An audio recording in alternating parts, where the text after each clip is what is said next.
एक गांव में शिवम नाम का एक दूध वाला रहता था। उसके पास 2 भैंसें थी। वो हर सुबह उनका दूध निकालता और पूरे गांव में घूमकर बेचा करता था। शिवम का रोजाना का एक नियम था।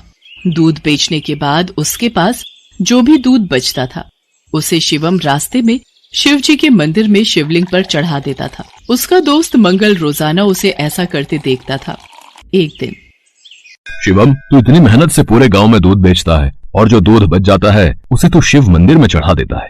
बाकी लोग तो शिवलिंग पर थोड़े से दूध में पानी मिलाकर चढ़ाते हैं। तू भी ऐसा किया कर और बाकी बचे दूध को इकट्ठा करके उसकी दही और घी बनाकर बाजार में बेच दिया कर। इससे तेरी दुगनी कमाई होगी। मंगल, मैं भोलेनाथ को अपना पिता मानता हूँ, इसलिए उनकी भक्ति और सेवा करता हूँ। भोलेनाथ की कृपा से मेरी इतनी कमाई हो जाती है जिससे मैं खुश रहता हूँ। शिवम मंगल की बात पर ध्यान नहीं देता। वो नियम से ही रोजाना दूध चढ़ाने का कार्य करता रहता था। एक दिन मंदिर के पंडित जी ने शिवम से कहा, शिवम, तू हर दिन महादेव का दूध से अभिषेक करता है। तेरी क्या मनोकामना है जिसके लिए तू ये सब कर रहा है? पंडित जी, मुझे भोलेनाथ से कुछ नहीं चाहिए। मैंने कई बार कुछ लोगों को दूध में पानी मिलाकर चढ़ाते देखा तो मुझे लगा भोलेनाथ पानी मिला दूध पीकर कमजोर न हो जाए, इसलिए मैं उनको दूध चढ़ा देता हूँ। अच्छा, फिर ठीक है। एक दिन गांव में तेज बारिश हो रही थी। बारिश के कारण शिवम दूध बेचने नहीं जा सका। उसका आज सारा दूध बच गया था।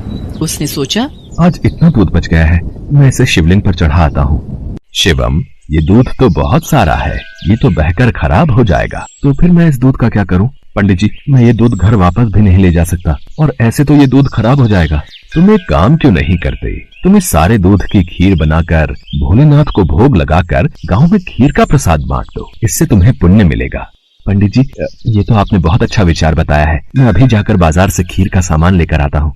शिवम को पंडित जी की बात अच्छी लगी और वो बाजार से खीर बनाने का सामान ले आया। शिवम ने खीर बनाकर भगवान शंकर को भोग लगाया और सारे गांव में खीर का प्रसाद बांटा।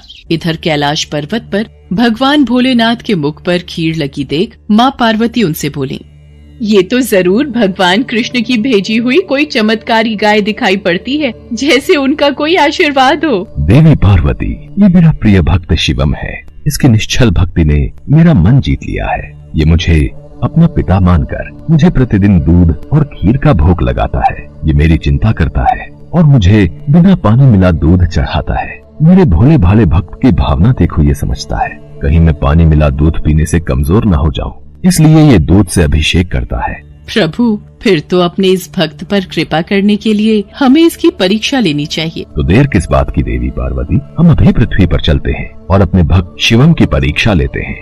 भगवान शिव और देवी पार्वती ने सेठ सेठानी का भेष बना लिया और शिवम के घर पहुंच गए। नमस्ते जी, कहिए आपको मेरे से क्या काम है?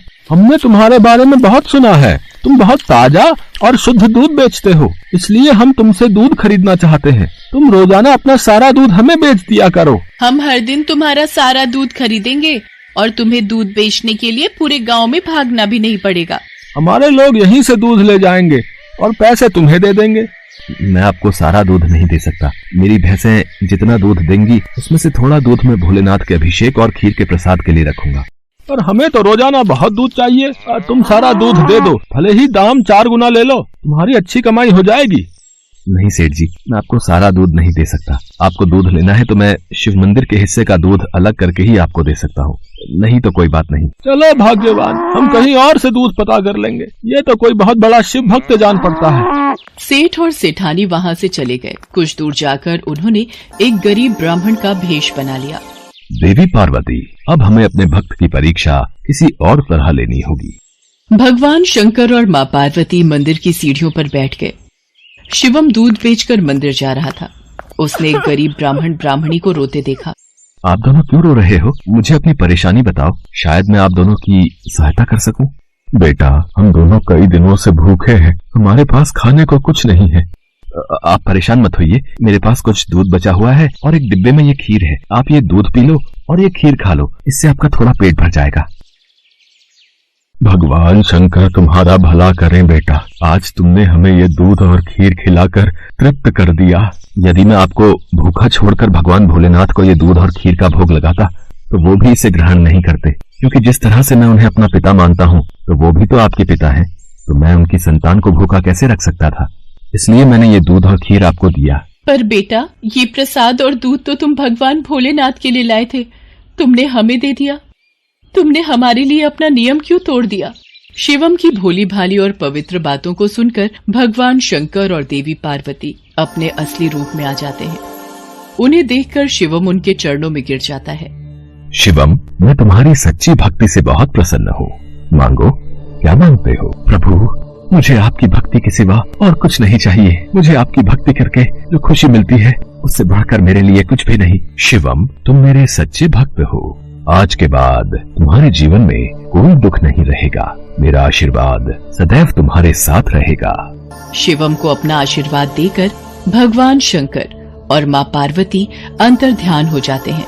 उस दिन के बाद शिवम का जीवन सभी प्रकार के सुखों से भर जाता है।